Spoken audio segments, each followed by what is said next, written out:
আসসালামু আলাইকুম ওয়া রাহমাতুল্লাহি ওয়া বারাকাতুহু। ইন্নাল হামদালিল্লাহি ওয়াহদা ওয়াসসালাতু ওয়াসসালামু আলা মান লা নাবিয়্যা বা'দা আম্মা বা'দ। সম্মানিত উপস্থিতি, আমরা ধারাবাহিকভাবে শীর্ষতোষ 40টি হাদিস অনুবাদ করছি। লেখক ডক্টর মোহাম্মদ সুলাইমান আল মুহান্না হাফিজাহুল্লাহ লিখিত। 4 নম্বর পর্বে এসে 4 নম্বর হাদিস উনি যেটা নিয়ে এসেছেন সেটা অনুবাদ করছি, তবে এর শিরোনাম হচ্ছে মুনাফিকের আলামত। আন আবি হুরায়রা রাদিয়াল্লাহু আনহু قال قال رسول الله সাল্লাল্লাহু আলাইহি ওয়াসাল্লাম।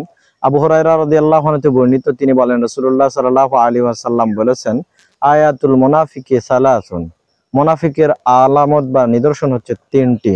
ইযা হাদ্দাসা কাযাবা, যখনই কথা বলে মিথ্যা বলে। ওয়া ইযা ওয়াদা আখলাফা, যখন ওয়াদা করে তা খেলাফ করে।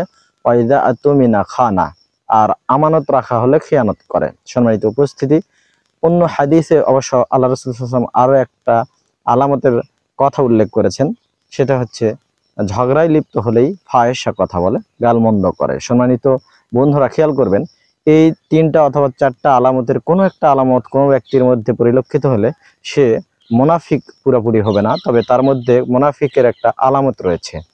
ভয়ঙ্করভাবে মহান আল্লাহ তাআলা ঘোষণা করেছেন, ইন্নাল মুনাফিকিনা ফিদ-দারকিল আসফালি মিনান নার, মুনাফিকদের থাকার স্থান হচ্ছে জাহান্নামের সবচেয়ে নিম্ন গভীরে। আস্তাগফিরুল্লাহ। সম্মানিত উপস্থিতি, তাই আসুন আমরা আমাদের কলিজার টুকরা সন্তানদেরকে জানিয়ে দেই এই 3 থেকে 4টি আলামত যেন আমাদের ভিতর কোনো সময় পরিলক্ষিত না হয়।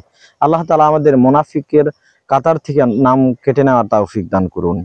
এখানে সংক্ষিপ্ত আকারে বলি, 40 দিন একাধারে কেউ যদি 5 ওয়াক্ত সালাত তাকবীরে উলার সাথে পড়তে পারে, তাহলে 2টা পুরস্কার রয়েছে। এক, সে জান্নাতি হবে, জাহান্নাম এর কাতার থেকে তার নাম কর্তন করা হবে।